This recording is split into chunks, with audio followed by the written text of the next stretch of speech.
வணக்கம் sir. Gold investment வந்து இன்னைக்கு எல்லார் வீட்லயும் மிகப்பெரிய டாபிக்கா மாறி இருக்கு. ஏன்னா கோல்டோட ஏற்ற இறக்கத்த எல்லாரும் தொடர்ந்து கவனிக்கிறாங்க. என்னதான் ரேலி ஆனாலும் மக்கள் அதுல நெறைய முதலீடு செய்றாங்க. இடிஎஃப்ல கோல்டு இன்ஃப்ளோ நெறைய வருது அப்படிங்கிற தகவலும் பார்க்க முடியுது.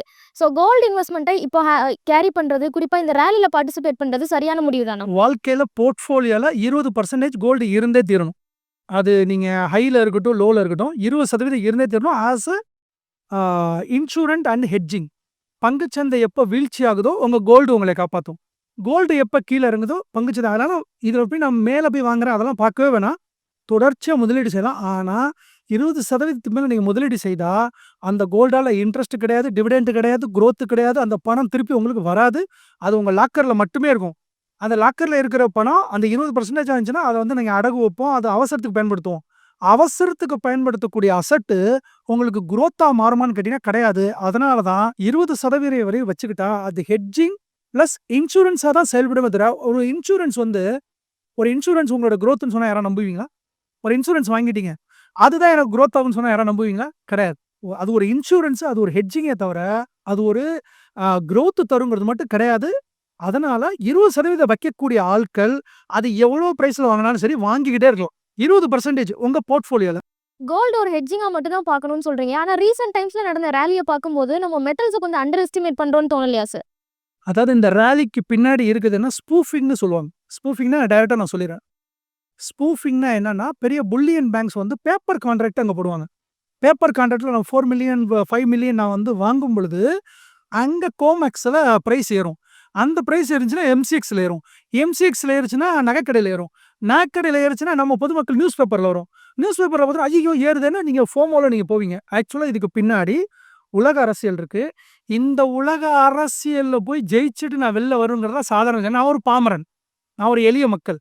அந்த எளிய மக்கள் போயிட்டு வெளிநாட்டு முதலைகள் செய்யக்கூடிய வேலைகள நான் போய் செய்ய முடியுமான்னா முடியாது. ஃபோமோ இருந்துகிட்டே தான் இருக்கும். ஐயோ! வெள்ளி இன்னைக்கு மேல போதே, தங்கம் மேல போதே, நான் இன்னைக்கு உட்டுட்டனோ!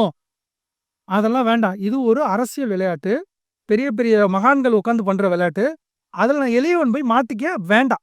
அதனால ஃபோமோலாம் வேண்டாம். அவசியம் இல்ல. ஆனா 20% இல்லையா? வாங்கிக்கிட்டே இருங்க. 20% வரையும். இந்த 20% அப்படின்னு சொல்றீங்கல்ல, இது என்ன அடிப்படையில 20% நம்ம ஃபிக்ஸ் பண்றோம்? இது எல்லா திட்டு மக்களுக்குமே இந்த 20% சமம் தானா? எல்லாத்துக்குமே நீங்க இன்வெஸ்ட்மென்ட் உங்க லேண்ட் இருக்கு.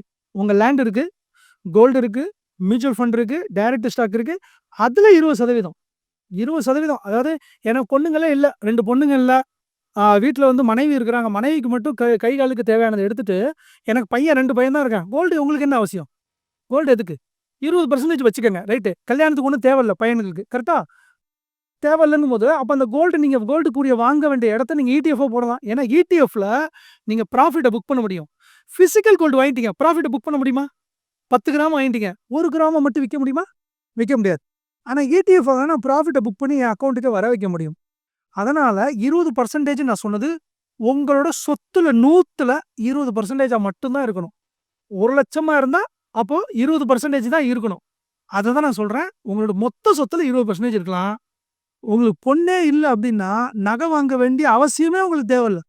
ஏன்னா, நான் அப்பதான் எனக்கு பொண்ணுக்கு நான் சேர்க்கணும்னு ஒரு கட்டாயத்துல இருக்கேன். அந்த சமூக பிரச்சனை. அந்த சமூக பிரச்சனைக்காக நான் வாங்கி வைக்கிறேன். கரெக்ட்டு. ஏன்னா பொண்ணே இல்ல. நான் எதுக்கு கோல்டு வைக்கணும்? அந்த கோல்டு தான் எனக்கு வளராதே, இன்ட்ரெஸ்ட் தராதே, டிவிடெண்ட் தராதே, ஏன்னா அக்கவுண்ட்டுக்கு வராதே. அதுக்கு பேசாம நம்ம வந்து மியூச்சுவல் ஃபண்ட்ல போயிடலாம். கோல்டோட இன்னொரு பர்ப்பஸ் வந்து ஒரு அவசரத்துக்கு அடமானம் வைக்கிறதுக்கும் பயன்படுத்துறாங்கல்ல சார். ஸோ அந்த ஒரு தேவைக்காக கோல்ட பெண் குழந்தைங்க இல்லாதவங்க கூட யூஸ் பண்ணலாம்ல? அப்போ அடமானம் வைக்கிறதுக்கு தான் இந்த எக்கனாமிக்ஸ்லாம் வேலை செய்யுதா? அடமானம் எங்க வைப்போம்னா, இட்ஸ் அ எமர்ஜென்சி ஃபண்ட தான் நீங்க சொல்றீங்க. ஒருத்தர் லைஃப்ல எமர்ஜென்சி ஃபண்ட் 3 மாசம் சம்பளம் இருக்கணும். அதுக்காக இந்த ஆர்னமெண்ட்ட போயிட்டு நான் வந்து எமர்ஜென்சியா நான் வைக்கிறது, இது வந்து ரிச் டாட் பண்ற வேலை இல்ல, புவர் டாட் பண்ற வேலை. ரொம்ப புவரா கடைசியா ஒருத்தன் இருப்பான் தெரியுமா? எந்த விவரமுமே தெரியாம அவன் எடுக்கிற முடிவுகள். இன்னைக்கு நம்ம சமூகம் வளர்ந்துருச்சு. தமிழ் சமூகம் வளர்ந்துருச்சு. ஃபினான்சியல்ல கொஞ்சம் வளர்ந்துட்டோம். இனிமே என் நகை அடகு வைக்கலாம் பயன்படுத்தக்கூடாது. எனக்கு சொத்து வளர்க்கணும். அடகு வைக்க நான் வரல. அடகு வைக்கிறோம்னா 80, 85ஓட முடிஞ்சு போச்சு. இனி என் பணம் வளரணும். அதனால அடகு வைக்கணுங்கிற தாட்டு ரொம்ப ரொம்ப கீழான தாட்டு. அந்த தாட்லேருந்து தமிழக மக்கள் வந்துரணும். Thank you sir. மேலும் ஈடி தமிழ் சேனல்ல வரப்போகும் பிசினஸ் மற்றும் அது ரிலேட்டடான வீடியோவை பார்க்க உடனே கீழே இருக்க சப்ஸ்கிரைப் பட்டனை கிளிக் பண்ணுங்க.